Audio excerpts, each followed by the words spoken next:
할렐루야. 따라합시다. 성령의 충만함을 받으라.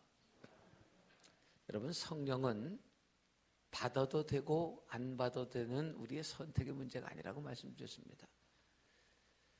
우리 주님의 이 땅을 떠나면서 우리에게 마지막 유언처럼 주신 말씀은 성령의 충만함을 받으랍니다.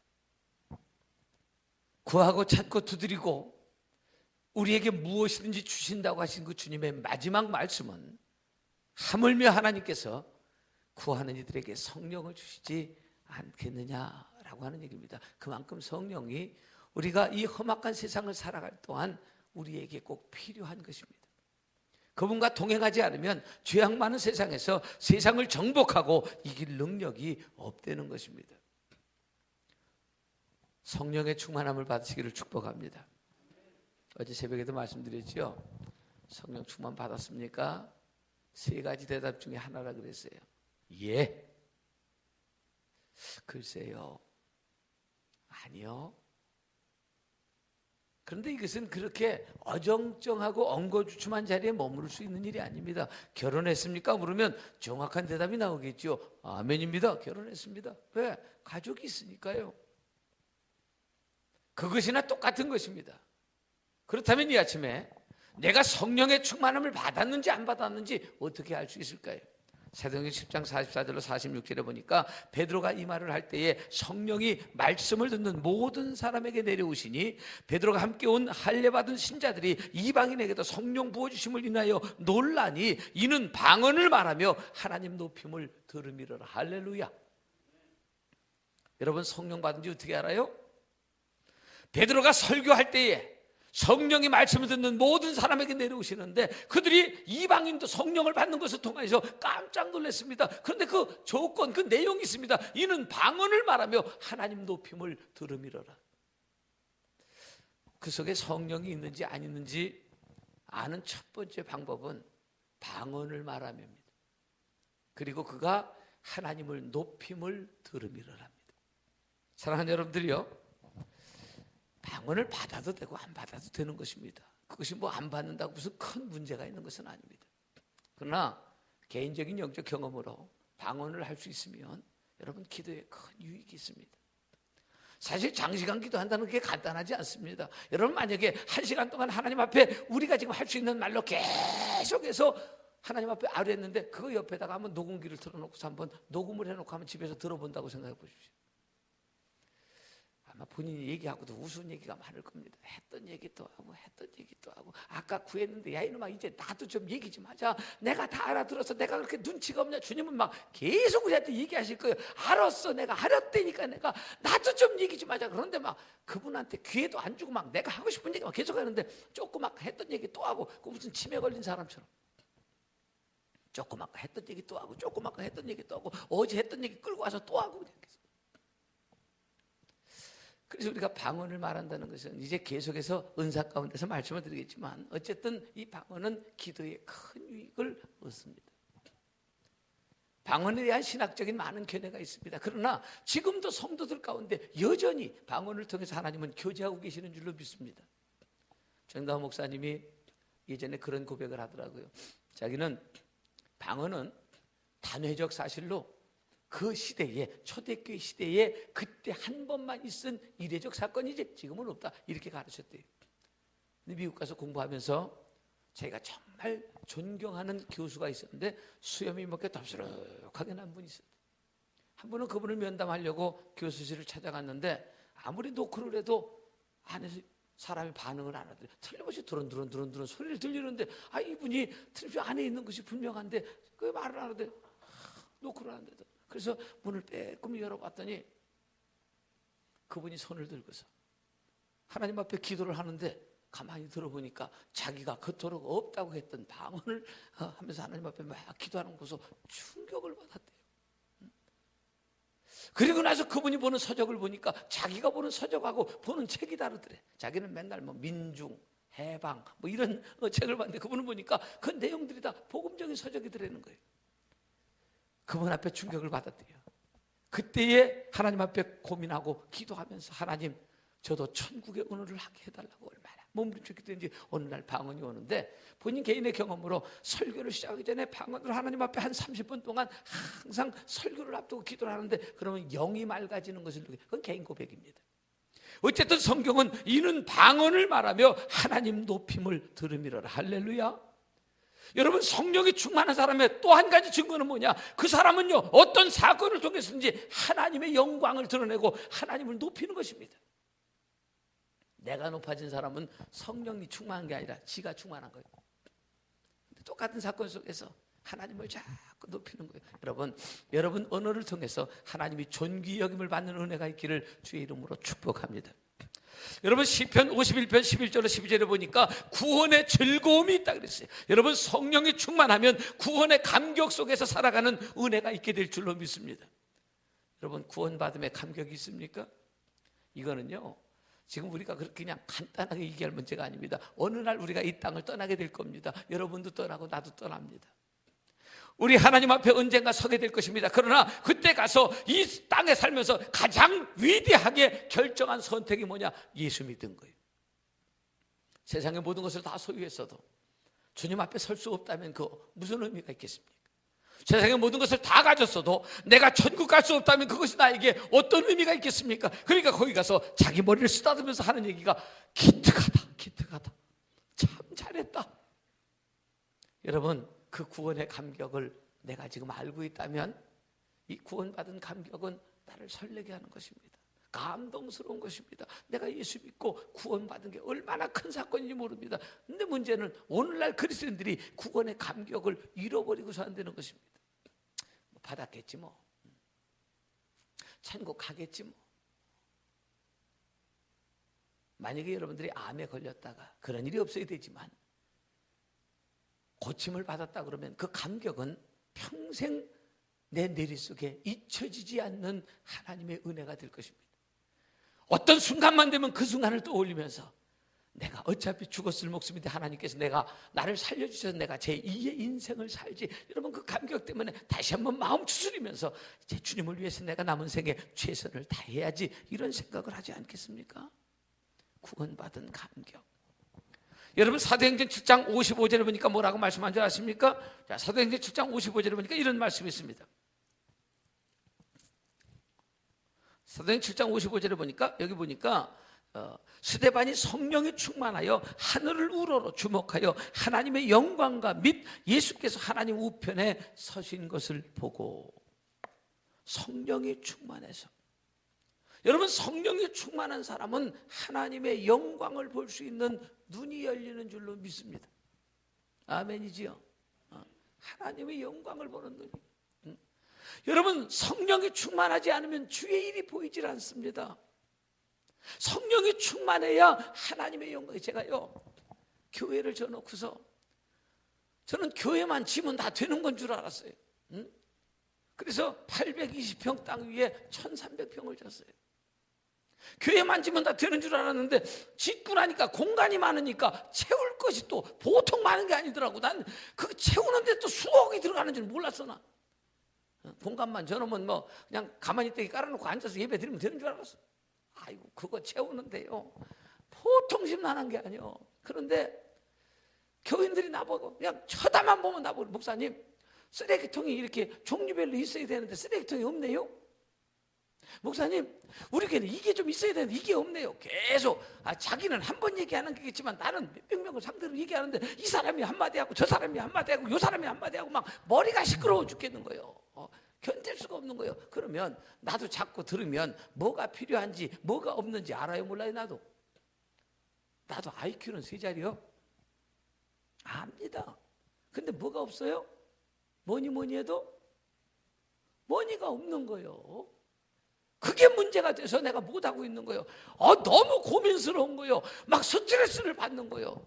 제가 하나님 앞에 오죽하면 그 문제 가지고 기도해서, 하나님, 자꾸 교인들이 뭐가 없다고 그러는데 나도 없는 건 알지만 우선순위에서 밀려서 지금 눈앞에 내가 볼 때 더 중요한 것이 먼저 있어서 어쨌든 돈이 생기면 그거 해놓고 그 다음 돈이 생기면 이렇게 했는데 이게 순서가 안 맞아서 내가 못합니다. 하나님, 어떻게 하면 좋을까요? 하나님, 이 사람들은 뭐가 없다고 자꾸 하고 다니는데 지는 한마디 한 건 난 스트레스가 말도 못한 거예요. 하나님 앞에 기도하면서, 하나님 지혜 주세요. 하나님, 근데 마음에 감동이 오더라고. 누가 뭐 없다 그러면 그렇게 가르치려는 거예요. 아유, 다른 사람은 못 보는데 네가 그걸 봤으니까 하나님께서 너 보고 하라 그러시는 거다. 그 얘기가 얼마나 은혜가 되는지. 제가 한번 설교할 때 그랬어요. 왜 남들의 눈에 안 보이는 게 당신들 눈에 보이냐 이거요. 그건 틀림없이 하나님께서 성령이 충만한 사람들 통해서 하나님의 영광을 본다 그랬는데, 남들의 눈에 안 보이고 당신 눈에 보이는 것은 하나님이 당신 보고 하라고 감동 주신 거요. 그렇게 내가 설교를 했어요. 그랬더니 그 다음부터 자기들끼리 옆에 있다가 목사님 뭐 이거 없어요 그러면 옆에 있다 막 웃으면서 어머 집사님 감동받았구나, 우리는 안 보였는데 집사님 보였구나, 어머 세상에 감동받았네. 그러니까 그 다음부터 말이 쏙 들어가고 아무도 얘기를 안 해요. 왜냐하면 얘기하면 돈 들어가잖아. 아무도 얘기 안 하더라고. 그때부터 자유를 얻었어요. 사랑하는 여러분들이요, 웃으면서 한 얘기지만 그 얘기는 맞습니다. 남들의 눈에 보이지 않는데 나한테 그 일이 보인 것은 하나님께서 나에게 축복받을 기회를 주신 은혜로 여기는 것. 이 사람이 성령의 충만함을 얻는 그런 사람이에요. 그러니까 이 성령 충만한 사람 보면요, 일을 알아서 찾아서 하시더라고. 뭐가 딱 어떤 사건이 생기면 여기에 이게 필요하겠구나, 알았어요. 좀 지혜로운 사람 목사님, 제가 보니까 이번에 이런 문제 때문에 이게 좀 필요한데 목사님 제가 이걸 하고 싶은데 해도 괜찮을까요? 내가 말을 하고 할 이유가 없지. 감사해요, 감사해요 집사님, 감사해요, 고마워요, 애썼어요. 그게 주님의 일이 보이더라는 거예요. 성령이 충만한 사람. 여러분, 성령이 충만해야 교회 바닥에 떨어져 있는 쓰레기가 보여. 성령이 충만하지 않으면 밟고 지나가면서도 안 보여. 여러분, 하나님의 영광을 보는 은혜가 있기를 주님의 이름으로 축복합니다. 여러분, 성령이 충만하면 어떤 일이 있을까? 예수 그리스도를 주라고 고백하는 은혜가 있게 됩니다. 주. 또 성령으로 하지 아니하고는 누구든지 예수를 주시라 할 수 없느니라. 여기 주라고 하는 얘기는 주인이라는 뜻 아니겠습니까? 주인 주자, 주. 그래서 하나님이 약속하신 대로 이 사람의 씨에서 이스라엘을 위해서 구주를 세우셨으니 곧 예수라. 내가 예수를 처음 믿는 순간 그분이 나에게 어떤 관계냐? 구주입니다. 구주. 여러분, 구주라는 말은 소테르라고 하는 얘기인데 고마운 분입니다. 한번 생각해 보십시오. 내가 물에 빠져 죽을 수밖에 없는 상황인데 그분이 물에서 나를 건져주셨습니다. 여러분, 그분은 나의 구주가 되셨습니다. 내가 영원히 지옥에 가서 죽을 수밖에 없는 영혼인데 그분이 십자가의 보혈의 공로로 나를 구원하셔서 나의 구주가 되셨습니다. 너무 감사합니다. 고맙습니다. 고맙습니다. 왜? 생명을 건져주셨으니까. 기가 막히는 애 아닙니까? 고맙습니다. 집에 와서 가만히 생각해 보니까 입으로 떼온 게 너무 미안한 거예요. 내가 돈이 없으면 입으로 떼우고 말아야 되지만 내가 갓길을 100억 원 가졌거든. 아멘 하는 분들은 앞으로 100억이 생기는 은혜가 있을 줄로 믿습니다. 집에서 돌아와서 가만히 생각해 보니까 내가 만약에 죽었으면 그 100억이 다 하고 뭔 상관이 있느냐 그 말이요. 그러니 내가 이거 그냥 있어서는 도무지 사람들이가 아닌 것 같다. 그래서 고기를 한 좋은 소 등심으로 한 10근을 사가지고 가서 인사를 가가지고 죄송해요, 너무 감사해요, 내가 경황이 없어서 집에 가서 생각해 보니까 내가 너무 했던 것 같아서 이거 얼마 안 되지만 갖다 주니까 뭐 이런 걸 괜찮다 그러면서 괜찮다고 제가 할 일을 했노라고. 그런데 돌아와서 생각하니까 아니 내가 죽었으면 그 100억을 어떡하겠냐고 소고기 10근하고 비길 일이 아닌 것 같은 거예요. 그래서 아무래도 안 되겠다. 저분 보니까 내가 자동차라도 하나 사줘야지 내가 마음이 편하지. 그렇지 않으면 내가 그까짓 거 얼마나 한다고 그래서 차를 한 대 딱 뽑아가다 길을 갖다 주면서 정말 고맙습니다. 내가 집에서 생각해 보니까 제가 돈은 좀 있거든. 근데 그까짓 거 아무것도 아닌 것 같아서 제가 이렇게 사왔습니다. 그러나 그분과 나의 관계는 구주 이상의 관계는 아닙니다. 소테르. 집에 가서 가만히 생각해 보니까 아니 죽었으면 내가 그 100억이 아무것도 아닌 거 아니야. 야 얘가 안 되겠다. 그 집 사는 형편이 그래요. 차만 좋은 거 타면 뭐예요. 에라 내가 이번에 아파트 하나 장만해 줘야지. 그래서 내가 딱 해가지고 아파트 장만해 줘. 그래도 자기는 수십억이 남으니까. 여러분, 아무리 많은 것을 해주고 그분에게 내가 은혜에 대한 보답을 갚아도 구주 이상의 관계는 아닙니다. 오늘날 그리스도인들이 그 예수 그리스도와 나와의 관계를 구주의 관계 정도로 맺고 사는 분들이 많습니다. 고마워서 감사금도 하고, 고마워서 헌신도 하고, 고마워서 충성도 하고 나름대로 뭔가 합니다. 그러나 그분과 나의 관계는 구주 이상의 관계는 아닙니다. 그런데 우리 주님은 성령이 충만한 우리들을 향해서 뭘 요구하시느냐? 성령이 충만하지 않고서는 그분을 주시라 할 수 없느니라 주인이 되기를 원하시는 것입니다. 퀴리오스가 되기를 원하시는 것입니다. 구주의 관계를 넘어서 예수 그리스도 그분이 나의 인생의 주인이 되기를 원하시는 것입니다. 여러분, 성령이 충만해서 그분을 나의 인생의 주인이라고 고백하는 은혜가 있기를 주님의 이름으로 축복합니다. 그분이 나의 주인이 아니면, 그분이 나의 관계가 구주인 이상 그분이 나한테 할 수 있는 일은 아무것도 없습니다. 지난달인가요? 이명박 대통령이 지나가다가 우리 교회를 들렸습니다. 말을 하자면 그렇다는 겁니다. 또 진짜인 줄 알고 또 청와대 전화해볼까 봐 내가. 그분이 오셔서 하는 얘기가, 여보시오 윤 목사, 아 예, 왜 그러십니까? 내가 지나가다 피곤한데 당신들 게스트룸에서 내가 잠시 좀 눈을 붙이고 가면 어떻겠습니까? 그렇게 하시지요. 경무에 시달렸으니까 얼마나 힘드시겠습니까? 내가 좀 인터넷으로 급히 좀 뭘 연락할 일이 있는데 내가 좀 인터넷을 썼으면 좋겠습니다. 그렇게 하시지요. 저희들 가서 사무실에서 인터넷 쓰십시오. 내가 좀 이런 것이 좀 필요한데 팩스도 좀 한 장이, 그렇게 하시죠. 그분이 아무리 대통령의 권한을 갖고 있어도 이 교회의 책임자가 나인 이상 그분이 예의 바른 분이면 바를수록 나한테 허락받지 않고서 우리 교회에서 할 수 있는 일은 아무것도 없습니다. 그분이 대통령이라도 그렇습니다. 저한테 허락 안 받고 와서 자기가 대통령이라고 마음대로 할 수 있습니까? 어림푸러지도 없는 얘기입니다. 왜? 그분은 여전히 그저 고마운 분일 뿐입니다. 내 인생의 모든 결정은 내가 하는 것입니다. 그러나 여러분, 만약에 입장이 바뀌어서 그분이 우리 교회의 장로님이 되셔서 나름대로 교회의 주인이라는 의식을 가지고 우리 교회에서 그분을, 우리를 섬긴다고 한번 생각해 보십시오. 아마 우리 지역에 엄청난 역사가 일어날 것입니다. 우리 교회를 제외한 양쪽 옆에가 2020년까지 30만 평이 개발되도록 계획되어 있는데 아마 그분이 내가 대통령 임기에 시작을 해야지 나중에 되면 힘이 없어지면 못할 텐데 아마 생각하면서 당장 명령을 내서 개발을 하라고 명령할지도 모릅니다. 누가 우리 인생의 주인이냐에 따라서 여러분, 우리의 삶의 환경은 분명히 바꿔집니다. 예수님은 성령에 충만하여 그분이 우리 인생의 주인 되기를 원하십니다. 생명도 그분의 것이고, 만약에 그분이 주인이라면 재물도 그분의 것이고, 재능도 그분의 것이고, 나의 모든 것이 다 그분의 것입니다. 왜냐하면 그분이 나의 인생의 주인이시기 때문입니다. 사랑하는 여러분들이요, 여러분들이 성령의 충만함을 어떻게 합니까?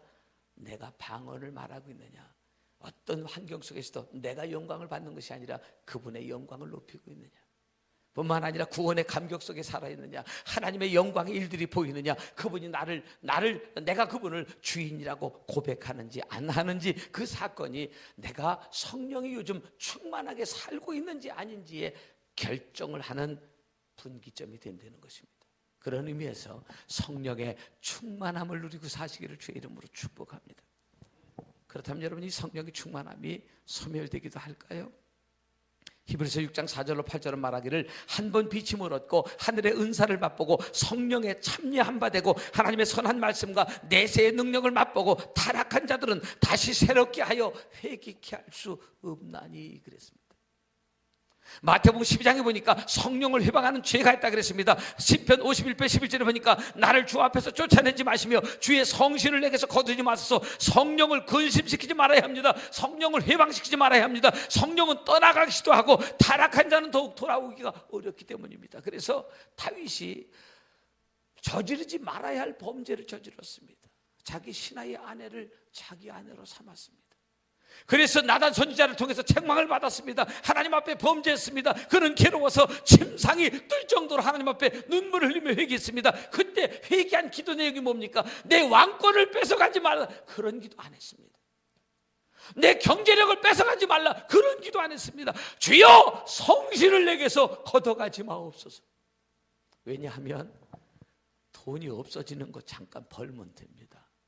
다른 건 다 채워집니다. 성령 안에 모든 것이 다 들었기 때문에 그렇습니다. 그러나 주의 성신이 거두어져 가면, 하나님과 교제가 끊어지면 그것은 망하는 일입니다. 그래서 여러분, 항상 끊임없이 챙겨야 될 일은 뭐냐? 내가 지금 성령과 교통함이 이루어지고 있는지를 끊임없이 봐야 합니다. 주여 내게 수의 성신을 거두어가지 마옵소서. 할렐루야. 날마다 성령의 충만함으로 살아가시기를 주의 이름으로 축복합니다. 그렇다면 여러분, 이 성령이 내게 임하시면 어떤 은사가 임할까요? 이 엠브렐러 법칙이라 그러는데 우산 아닙니까? 근데 여러분, 성령이 어떤 역사를 합니까? 그러니까 막 별 얘기 다 해요. 예, 다 맞습니다. 우산 살과 같은 일이니까 다 맞습니다.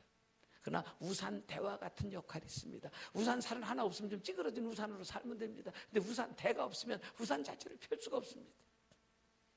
여러분, 주님께서 이 땅을 떠나면서 우리에게 가장 큰 관심이 뭡니까? 성령이 임하여 성령의 충만을 받아서 그분과 보혜사 성령과 더불어 살으라는 것입니다. 근데 이 성령 속에 각가지 은사가 임합니다. 고린도전서 12장 4절로 11절에 보니까 은사는 여러 가지나 성령은 같고 직임은 여러 가지나 주는 같으며 또 역사는 여러 가지나 역사하는 하나님은 같으니라고 얘기합니다. 성령은 우리에게 은사 주시는 일을 합니다. 직임을 감당하도록 달란트를 주십니다. 주는 역시 같습니다. 그분은 일하도록 직분을 주시는 하나님이십니다. 여러분, 하나님은 역사를 주장하십니다. 또 이 성령 하나님, 또 성자 하나님, 하나님 이 세 분이 같은 분이지만 서로 역할이 좀 다릅니다. 여러분, 그런데 이 모든 은사를 우리에게 주시려고 그러신데 왜 주느냐? 거기 7절에 보니까 유익하게 하려고 은사를 주신다는 거예요. 여러분, 성령으로 말미암아 유익함을 얻기를 주의 이름으로 축원합니다. 이 은사가 오는데 은사는 세 가지입니다. 지적인 은사가 있고 정적인 은사가 있고 의지적인 은사가 있습니다. 이 지적인 은사는 안다는 것입니다. 그래서 지혜의 말씀의 은사, 지식의 말씀의 은사, 영분별의 은사가 임하기 시작합니다. 여러분, 정적인 은사는 느낀다는 것입니다. 방언의 은사, 방언 통역의 은사, 예언의 은사 같은 것들이 임합니다. 의지적인 은사는 행한다는 것입니다. 이 성령으로 말미암아 믿음의 은사가 오고 능력의 은사가 오고 신유의 은사가 옵니다. 이 성령이 내 안에 임하시면 이 각가지 은사가 임해서 하나님께서 당신의 역사를 유익하게 만들도록 은사를 주는 것입니다. 기왕이면 한 세상 살아가는데 여러분, 이 성령의 은사로 말미암아 주님 앞에 귀하게 쓰임받아 가야 되지 않겠습니까? 왜 이런 은사가 일어날까요? 마가복음 16장 20절에 보니까 제자들이 나가서 두루 전파할 때 주께서 함께 역사하사 그 따르는 표적으로 말씀을 확실하게 증거하니라. 여러분, 하나님 말씀이 확실하게 증거되기 위해서 역사가 일어나야 하는 것입니다. 그래서 지식의 말씀의 은사가 임합니다. 여러분, 성령으로 말미암아 지식의 말씀의 은사가 임해서 어떤 사건 속에서 그 말씀들이 막 생각이 나고 깨달아져서 그 말씀들을 붙들고 세상을 나가서 싸우는데 마태복음 13장 52절에 보니까 천국의 제자된 서기관들, 오늘날 말하면 주의 종들과 교사들입니다. 새것과 이것, 여러분, 이건 구약과 신약을 얘기하는데 가르치는 자들에게 필요한 곳에서 하나님 말씀을 인용할 줄 알아야 합니다. 그래서 여러분, 이 지식의 은사가 임하면 어떤 사건 속에서 말씀이 막 깨달아져서 그 말씀을 꺼내서 인용할 수 있는 능력이 생기는 거예요. 저는요, 교인들이요, 대화하다가 좀 말씀을 꺼내서 서로 나누는 그런 역사가 좀 있었으면 좋겠어요. 1시간 동안 떠들고 앉았는데 성경 구절은 한마디도 안 나와. 1시간 동안 떠들고 앉았는데. 그러니까 집사님, 그 맞다. 성경에 에베소서 이렇게 말씀하고 있지. 그래, 맞다. 막 이 정도 돼야 좀 그게 지식의 말씀의 은사가 와서 그 사건 속에서 말씀을 꺼내서 그 말씀의 능력이 되는 겁니다. 오늘 그 은사가 임하기를 주의 이름으로 축원합니다. 근데 그냥은 아니며 성경을 열심히 읽어야 돼. 저 성경 읽기 배워. 어떤 사람 파란 줄이 많이 간 분들이 있고 어떤 사람 줄도 안 간 분들이 있고 그러더라고. 내가 이름을 모르니까 쪽팔리게 생각할 필요는 없어. 어쨌든 성경 말씀을 쳐가요. 저는 목사인데 신학교 다닐 때 경건론을 F를 맞았어. 뭘 맞았다고? 나는 경건한데 이정희 교수가 F를 주더라고. 이유는 한 가지. 성경 구절을 많이 못 외웠다고. 밤새도록 택시 운전하고 비몽사몽간에 학교를 다니는데 그게 머릿속에 들어옵니까? 그저 다니는데 바쁜데. 근데 막 그걸 막 숙제를 많이 내주니까 못 외우니까 경건론을 F를 주대. 열받았어 제가. 내가 영어를 많이 아무리 잘해도 제가 영어 전문가가 아니라 영어로 목회 때 무슨 써먹을 일이 어쩌다 단어 하나씩 말하지 무슨 얘기를 써먹겠냐 이거예요. 제가 법을 아무리 많이 알아서 전국에도 제가 법관이 아닌데 그것을 가지고 실력 행사할 수 있는 일이 뭐가 있겠습니까? 저는 결국 뭘 많이 알아야 돼요? 성경을 많이 알아야 되잖아요. 제가 목사니까. 그래서 정말 고민이 너무 많이 돼가지고 하나님 앞에 기도하면서 내가 어떻게 하면 성경을 많이 할까 그러다가 혼자 별짓 다 했습니다. 성경을 많이 알아보려고. 그런데 그렇게 고민하고 노력하며 몸부림치는 어느 날 성경이 열리기 시작하더라고요. 여러분 한번 제가 지금부터 10개 단어를 이렇게 던져줄 테니까 한번 순서대로 외워봐. 가축, 나팔, 다리, 라디오, 마차, 바구니, 사자, 아령, 자라, 차. 시작. 너무 빨리 해서 그렇죠? 가축, 나팔, 다리, 라디오, 마차, 바구니, 사자, 아령, 자라, 차. 시작. 제가 지금 기억니은 순서로 얘기했어요. 아라고 하는 모음을 그냥 갖다 붙였고요. 그래서 가축, 나팔, 다리, 라디오, 마차, 바구니, 사자, 아령, 자라, 차 이렇게 얘기한 거예요. 자, 다시 한번 이제 그 순서가 알았죠? 시작. 가축, 나팔, 다림이라고 아니요. 다리라고 그러죠. 다리, 라디오, 미음, 마차, 비읍, 바구니, 시옷, 사자, 이응, 아령, 지읒, 자라, 치읒, 차. 이게 지금 어렵지 않습니다. 처음이니까 어려운데 2번만 하면 원리가 있고 순서가 있기 때문에 죽을 때까지 안 잊어먹어. 근데 이 단어에다가 성경을 갖다 붙이는 거예요. 가축이 예수님을 낳으셨다. 나팔을 위해 예수님께 경배했다. 다리에서 있는 이와 같이 침례받는 예수님 라디오를 되게 시험하고 그냥 이 마태복음 1장 갖다 붙여놓고 마태복음 2장 갖다 붙여놓고 그냥 갖다 붙여놓는 거예요. 그러면 10장이 넘어가면 어떻게 가축에다가 다시 기억을 하니까 각 그러면 이 기억은 1이고 니은은 2고 디귿은 여러분 이 숫자도 머릿속에 금방 들어오면 이응 그러면 8 같잖아. 위에 하나 동그라미 더 붙여놓으면 비육 그러면 헷갈렸으면 6 같잖아. 시옷 그러면 7인데 약간 비틀어놓으면 7 같잖아. 이런 개념을 머릿속에 갖고서 그냥 막 성경 갖다가 붙여놓는 거예요. 새벽 예배 때 우리 친구 목사 하나가 성경에 겨자씨 비유가 나와야 안 나와요? 나오는데 못 찾는 거예요. 원래 겨자씨는 작아서 잘 안 보여. 이게 성경에 지금처럼 막 이렇게 컴퓨터가 발달돼가지고 막 다 이렇게 단어만 치면 나오는 이런 시대를 사니까 얼마나 좋아. 옛날에 그게 없으니까 그냥 성경을 일일이 찾아야 되는데 그렇다고 마태복음 1장부터 읽을 수도 없고 급해 죽겠는데 안 나오는 거예요. 이런 게. 내가 어떻게 하면 성경의 전문가가 될까 고민하면 갓 속에 담긴 겨자씨와 세금 물은 물고기. 그러니까 갓 그러니까 기억에다가 시읒 17장에 나오는구나 마태복음. 거기 보니까 이 갓이라는 건 머릿속에 쓰는 건데 이게 딱 이렇게 딱 지금 이 바구니처럼 만들어놓고 겨자씨가 지가 얼마나 작은지 한번 거기다 놓고 흔들어 본다. 이거 채처럼 빠지나 혼자 그렇게 생각을 하는 거예요. 그래서 거기 세금 물은 물고기에 대한 예수님께서 물고기 입에서 세금을 빼가지고 그런 사건들 거기 혼자 별짓을 다 해보는 거예요. 그러던 어느 날 하나님께서 말씀을 열어주시면서 그 말씀이 보여지고 그 말씀이 깨달아지고 그 말씀이 내 삶 속에 능력이 되는 하나님의 은혜를 주십니다. 여러분 세상에 그냥 되는 일 아무것도 없습니다. 여러분 부지런히 공부하고 연구하고 지식의 말씀의 은사가 임하기 시작해서 똑같은 말씀을 가지고도 그 말씀을 적용하는데 하나님께서 탁월한 은사를 주는 거예요. 여러분 같은 재료를 가지고도 누가 그 음식을 버무려 만드느냐에 따라서 음식 맛이 달라지는 게요. 그래 안 그래요? 충청도 사람이 제가 말을 너무 빨리 해서 못 알아들어요. 충청도 사람이 원래 빨라요. 옛날 얘기지. 우리는 개 먹을 줄 압니까? 그러면 여러분들은 그냥 개 먹을 줄 압니까? 근데 우리 충청도 개요? 충청도가 굉장히 빨라요. 그렇게 해도 됐습니다.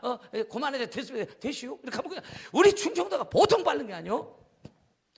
그래서 지식의 말씀에 은사가 임해요. 어디 그뿐입니까? 지혜의 말씀에 은사가 임해. 똑같은 말씀인데 성령이 충만하면 그 말씀이 지혜가 돼서 적용하는 탁월한 능력이 생겨요. 여러분 이것이 다 성령께서 그러니까 같은 얘기인데도 그 말씀이 자기의 삶에 적용되어지는 것은 성령이 깨닫게 하셔야 나에게 적용되지지. 성령이 깨닫게 하지 않으면 남보다 오늘 이 집사 목사님이 엄청 두드려 패네. 그게 남 얘기처럼 들려. 하나님 말씀이 나를 향해서 권면하시는 주의 음성으로 들려지기를 주의 이름으로 축원합니다. 어디 그뿐입니까? 영분별의 은사가 매여. 요한일서 4장 1절에 보니까 이 영이 하나님께 속하였나 시험해 보라 그랬습니다. 여러분, 능력이 없으면 이단도 못 됩니다. 이단도 능력이 있어야 돼요. 그래서 이단인지 아닌지 영을 분별해야 되는데 얼마나 많은 사람들이 신천지, 여기서 보니까 신천지가 여기가, 아이고 대전은요 요즘 이만희가요 몸이 아파가지고 휠체어 타고 다닌대요. 그게 빨리 죽어야 돼요. 빨리 죽어야 돼요. 대전은 한날요 그 신천지 식구들을 다 풀어서 예배 시간에 모르는 것들이 와서 둘이 앉아 있는 거예요. 나는요 모르는 사람이 앉아 있으면 설교가 길어져. 왜냐하면 그것이 고개를 끄덕거릴 때까지 해야 속이 시원해요. 그 사람이 어쩌다 왔는데 은혜 받고 가야지. 그냥 가면은 혹시 등록할지를 모르는데. 끝나더니 탁 남아서 나를 보면서 안녕하세요 그러더니 그날은 나만 그런 줄 알았어. 대전 시내에 있는 전 교회에게 CD 한 장을 둘이 2인 1조가 되어서 아주 딱 얘기하더만, 저 신천지에서 왔습니다 목사님. 그러더니 CD를 딱 주면서 우리 이만희 선생님의 CD인데 꼭 한번 읽어보세요. 야, 이 교인들 옆에 식구들 많이 있는데 성질 부릴 수도 없고 딱 받으면서 그러시구나. 이렇게 오셨으니까 식사는 하고 가셔. 한번 잘해주니까요 또 찾아오는 거예요. 이게 잘해주면 안 되더라고. 또 찾아와서 그냥 대놓고서 막 납박사를 줘봤어. 응? 야, 왜 교회에 와서 지랄들이냐? 응? 안 믿는 사람도 찾아. 잃어버린 이스라엘을 잃어버린 자 이스라엘. 여기가 이스라엘이냐? 여긴 읍내동이요. 왜 여기 와서 그래요? 여긴 읍내동이요. 이스라엘이 그 뜻이냐? 응? 이만희가 무슨 선생이요? 내가 보니까 요즘 휠체어 타고 다니는데 뒷질 날이 얼마나 선생님을 이렇게 못 오가지고 내가 언제 못 오고 그랬냐? 아이고. 근데요. 그런데도 불구하고 얼마 전에 우리 교단 홈페이지에 보니까 거기에서 가르치던 교사로 오래 가르친 강사를 했던 사람이 탈퇴 선언하는 사진이 나왔더라고요. 제가 그래서 우리 홈페이지도 이렇게 올려놨어요. 그러니까 왜 탈퇴를 했냐? 그분이 이게 자꾸 환경이 바뀌고 시간이 지나가면서 무슨 문제가 생기냐면 이 사람들이 자꾸 교리를 바꾸는 거예요. 여러분, 진리는 어제나 오늘이나 영원토록 동일한 겁니다. 근데 어떤 환경이 되면 자꾸 바꾸는 거예요. 그래서 야, 이게 아니다 싶어서 탈퇴 선언을 하는 거예요. 근데 이런 거짓된 교리가 신학교 안에도 들어와서, 여러분, 학교를 들어올 때까지는 어떻게 인지 알지만 의도적으로 들어오는 사람도 있는데 이걸 학교에서 골이 아픕니다. 지금 제적을 시킬 수가 없어요.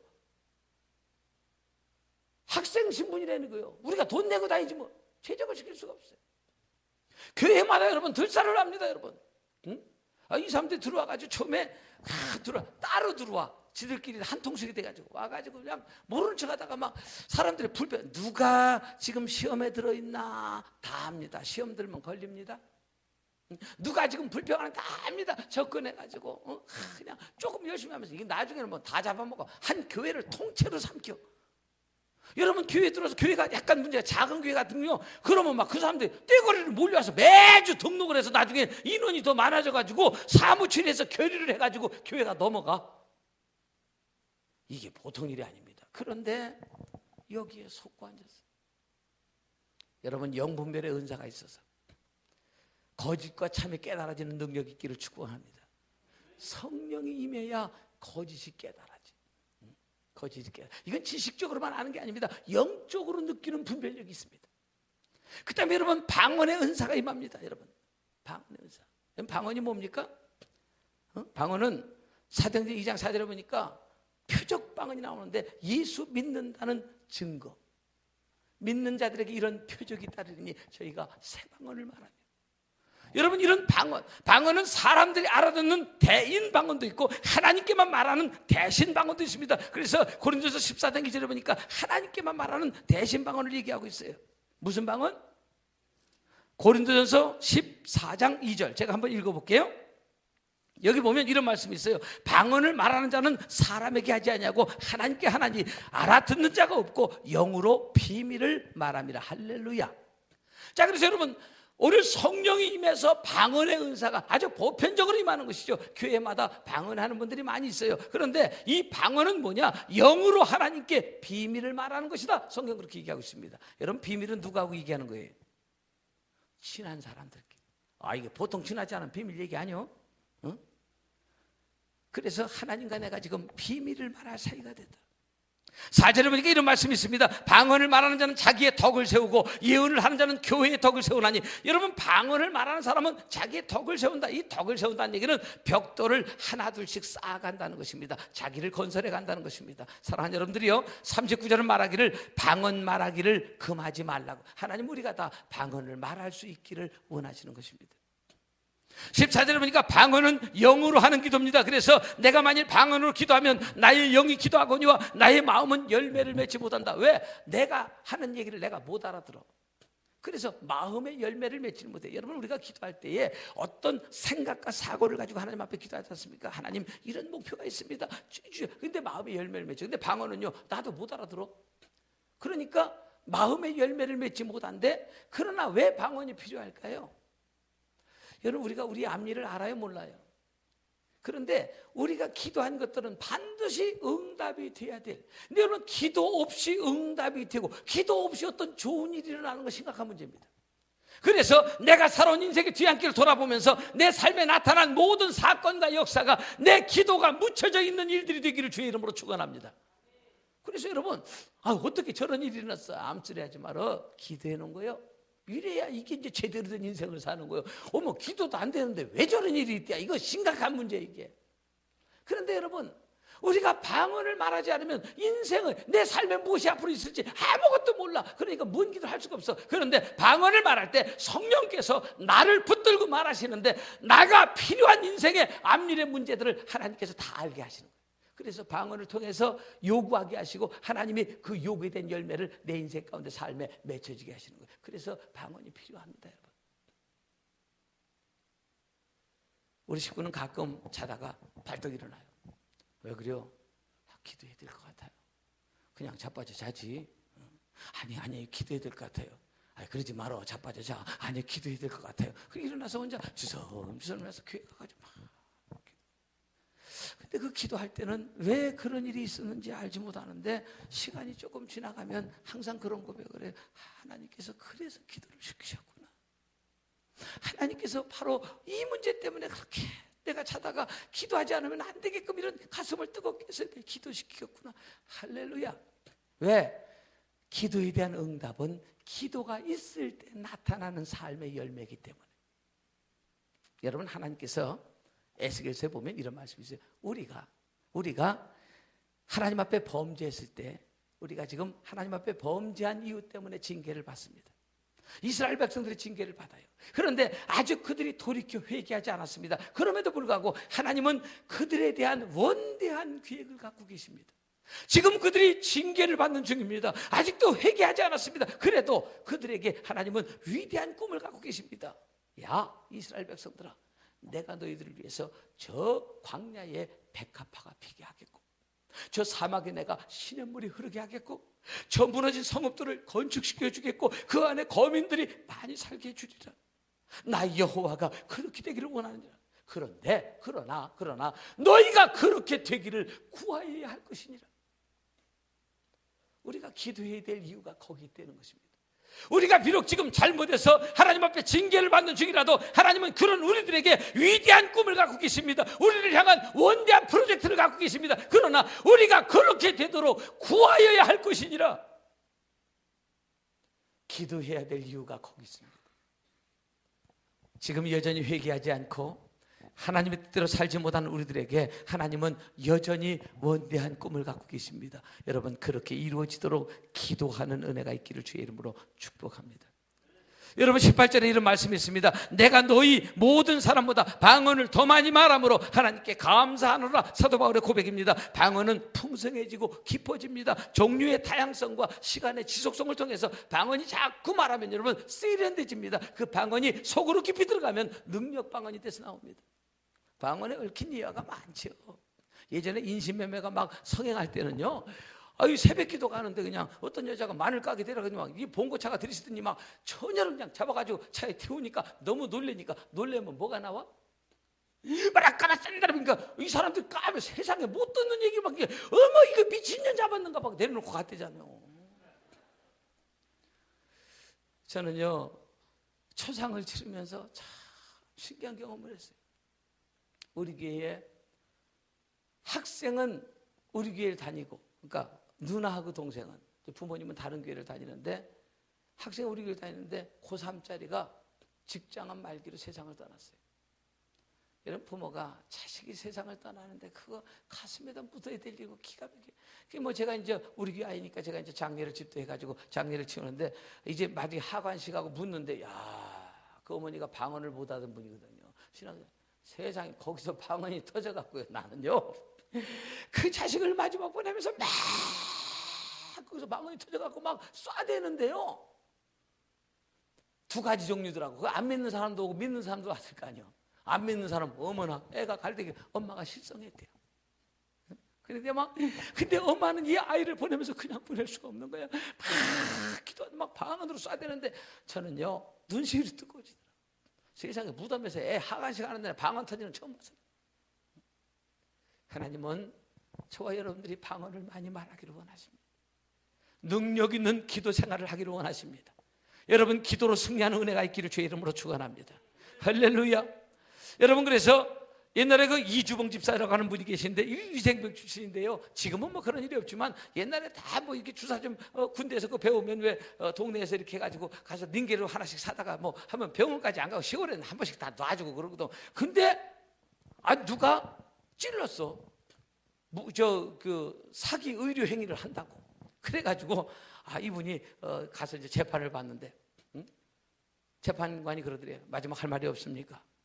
근데 이 양반이 자기는 정말 돈을 받라고 한 것도 아니고 돈을 받은 적도 없고 그냥 가서 이제 그 닌겔 주사 같은 거 하나씩 찔러줬는데 이제 내가 한번 말하려고 했는데 방언이 터져버렸어. 너무 속상해. 막 말하려고 방언이 터져버렸는데 막 방언이 터지니까 그 재판장이 어떻게 됐겠어요? 근데 판사의 귀에는 판사가 그 방언을 듣고서 그 항변이 끝나고 무죄석을 했는데 판사의 귀에는 그렇게 들리더래요. 너 이 사람 선고하면 혼나? 이렇게 들리더래요. 그래서 이번 한 번은 처음이니까 용서할 테니까 다음부터 그러지 말라 그러면서 무죄선을 했대. 방언하면 유익이 있습니다. 영혼의 유익이 있습니다. 오늘 여러분 방언을 통해서 날마다 믿음의 큰 역사를 이루며 살아가는 기도의 일꾼들 되시기를 주의 이름으로 축복합니다. 성령이 임하면 예언의 은사도 와요. 여러분 지금도 예언의 은사가 있을까요? 없을까요? 지금도 예언의 은사가 있어요. 예언의 은사가 옵니다. 여러분 그런 능력이 있어요. 제가 어제도 말씀드렸던 그 단양 가는 길 그 제천에서 왜 그 여자아이 하나 이렇게 약간 좀 이렇게 되네 그 옷 살피 어제 얘기했죠. 그 원장을 제가 굉장히 귀하게 생각해요. 그래서 제가 청주 침례교회에서 부흥회를 했어요. 부흥회를 했는데 청주침례교회 배정식 목사가 은혜를 받고 목사님 내년에 한 번 더 해주세요. 그래 내가 그랬어요. 뭘 한 번 했으면 됐지. 나 말고도 좋은 목사님 많아요. 내가 또 내년까지 또 와서 뭘 해? 그러니까 내년에 다른 거 아닙니다. 목사님 한 번만 더 해주세요. 뭐 그렇게 원하는데도 내가 거절할 이유도 없잖아요. 응? 그래가지고 그럼 그렇게 하십시다. 그러면서 이제 그 다음에가 돼서 이 날짜가 다가오는데 그럼 전화가 와야 될 거 아니에요. 목사님 안 잊어먹으셨죠? 이렇게 해야 될 거 아니에요. 내가 전화를 해보기는 좀 이상하잖아요. 근데 연락이 안 오는 거예요. 그래서 어떻게 해요? 답답한 놈이 먼저 연락해야지. 전화해서 목사님 우리 레포츠교 윤찬호 목사예요. 예 목사님. 할렐루야. 목사님 별일 없어요? 그러니까 아니 집회하기로 한 거 목사님 죄송하다고. 왜 그러냐니까 교회가 부도나가지고 2차까지 지금 이제 마지막 3차 되면 이제 끝나는 거예요. 그러니까 이제 교회가 부도나니까 교회를 잘 지어놨어요. 그러니까 전부 다 양복 입은 사람들이 자꾸 왔다 갔다 하는 거예요. 그거 경매해가지고 살려고. 보면 대부분 목사님 아니면 장로님이요. 하여간 경매나는 거 싸게 살려고 한 번씩 와서 힐끔힐끔 이 양복 입은 사람들만 와서 힐끔힐끔 쳐다보면 열이 받아 죽겠네. 얼마나 힘드는지.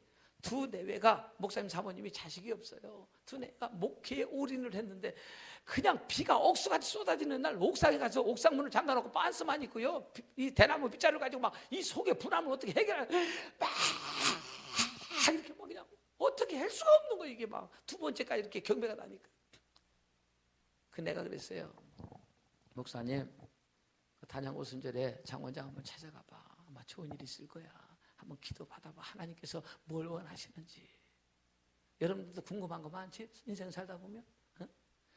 그러니까 이분이 지푸라기라도 부는 시적으로 거기 찾아갔어요.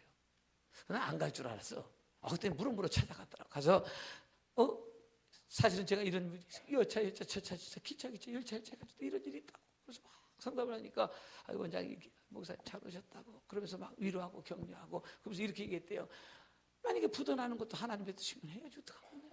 위로가 안 되잖아. 그러니까 이분이 나는 부도나도 괜찮다고 그러는데 이 일에 헌금한 교인들을 생각하면 기가 막힌데 나는 괜찮다고 그러니까, 아니 그 교인들의 그 문제도 하나님이 그렇게 하시면 해야지 어떡하겠냐고. 아니 난 그것도 괜찮은데 막 우는 거예요. 사모님하고 목사님하고. 절박한 문제예요. 그렇게 한참을 얘기하더니 목사님 우리 한번 기도해 보십시다. 다 기도하더니 아주 중대한 발표를 하는 거예요. 목사님 걱정하지 마셔. 하나님께서 기회를 붙들고 계시네. 물론 아멘 안 할 줄 알았지. 그 부분을 다시 한번 해. 그렇게 하면 안 돼. 목사님 걱정하지 마시오. 하나님께서 기회를 붙들고 계셔. 이게 지금 간단한 문제가 아닙니다. 왜냐하면 지금 2번 경매 이미 끝났고 마지막 3번째 며칠 안 남았어. 이거 딱 거기 들어가면 끝나면, 만약에 하나님이 붙들고 계시는데 안 붙들고 계시면 이 양반 평생을 살아왔던 목회 경력에 5점을 남기는 거예요. 완전 쪽팔리는 거 이거. 그래 안 그래요? 차라리 아무 말도 안 하고 있으면 중간은 가는데, 걱정하지 마라. 하나님께서 붙들고 계셔. 이렇게 얘기를 했잖아. 근데 여러분, 하나님께서요 그날 밤에 이 교회를 다니다가 멀리 이사 간 분이 있어요. 이제 어떤 사업상 직장상 문제로. 근데 그래도 멀리 이사 갔어도 이 교회하고 별 탈 없이 간 사람들은 교인들끼리 서로 연락할까 안 할까? 이 집사님 잘 지내시지? 그러니까 자기들끼리 우리 교회 막 이래갖고 속상해 죽겠어. 집사님 기도해 줘. 뭐 이런 얘기 왔다 갔다 할 거 아니야. 그 밤에 하나님께서 그 집사님에게 나타나셔서 사랑하는 아들아, 이 문제를 네가 해결해라.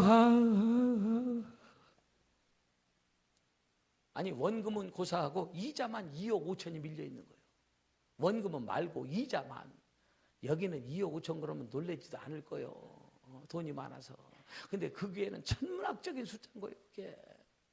그러니까 이분이 놀랬어. 아이고 하나님, 난 그만한 돈 없는 거 주님이 아시잖아요. 꿈인데 생시간떨이야. 아시잖아요. 나 그 돈 없어요. 그러니까 나도 안다. 네가 있는 돈 얼마가 있는지 내가 알고 내가 지금부터 이름을 부를 텐데 적으라 그러더래. 그리고 그들에게 가서 여호와 하나님께서 이렇게 말씀하시니 있는 거 내놓으라고 얘기하라 그러더래. 너무 놀라서 잠을 깨고 났는데요, 이게 생시 같으니까 잊어먹으면 안 되잖아. 이름 불러준 거 막 적었어요. 이제. 근데 여러분, 아는 사람 불러줬을까? 모르는 사람 불러줬을까? 모르는 사람 어떻게 찾아가라고? 주변에 그동안 그래도 교제하면서 아는 사람 불러줬을까? 모르는 사람 불러줬을까? 아는 사람 불러줬지. 아는 사람. 그래갖고 자기가 한 7천만 원인가 현찰을 갖고 있었대요. 그걸 싸들고 은행에서 채 싸들고 목사님을 찾아왔어. 목사님, 지난밤에 하나님께서 나타나셔가지고 열차 기차 열차 가지고 내가 지금 7천만 원 갖고 왔는데 하나님께서 이 사람들을 돌아다니라고 이름을 써서 내가 갖고 왔는데, 목사님 아는 분이잖아요. 그런데 내가 이거 찾아가야 되는데 나 혼자 찾아가면 미쳤다 그럴 텐데 목사님 그냥 따라만 다니시면 얘기는 내가 할 테니까 목사님 어떻게 같이 좀 가셔요. 7천만 원 갖고 왔다니까.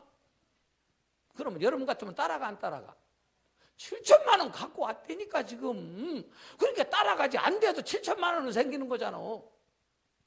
그래서 목사님은 엉거주춤하게 따라만 다니는 거예요. 그분은 가가지고 지난밤 하나님께서 나타나셔서 또 이거 지난밤 하나님께서 나타나셔서 아멘 안 할 줄 알았고, 지난밤 하나님께서 나타나셔서 지난밤 하나님께서 성령이 감동하실까 봐 지금 엄청나게 걱정하고 있잖아 지금.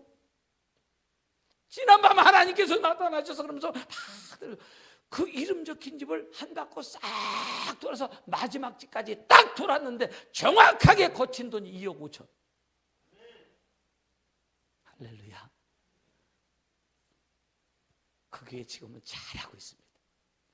그 사건이 일어나니까 교인들 집에 좀 숨겨놓은 돈이 있더만, 전혀 없는 줄 알았더니 또 딱 꼽을 쳐놓은 게 있더만, 그 전까지는 안 내놓고 막 움켜잡고서 막 이러더니요, 그 사건이 일어난 다음부터는요, 이 사람이 내가 뭐 할게, 이 사람이 내가 뭐 할게 그러면서 막 교회가 일어나기 시작하는데 지금 목회 잘하고 있어요. 오늘도 하나님은 살아계셔서 기도하는 주의 종들을 통해서, 기도하는 사람들을 통해서 당신의 뜻을 오늘도 말씀하시는 줄로 믿습니다. 여러분, 성령이 충만하게 임하면 이 은혜가 오늘도 임하는데 이 아침에도 기도하십시다. 성령님, 나와 함께 하옵소서. 성령으로 충만케 하셔서 하나님의 영광이 보여지게 하시고, 주의 일들이 보여지게 하시고, 하나님의 나라가 보여지게 하시고, 구원의 감격 속에 살게 하시고, 성령이 충만해서 갖가지 은사가 임해서 하나님의 교회가 나를 통해서 유익할 수 있도록 축복해 주시옵소서. 주여 한번 외치고 자유롭게 기도하다가 돌아가도록 하겠습니다. 주여! 살아계신 아버지 하나님,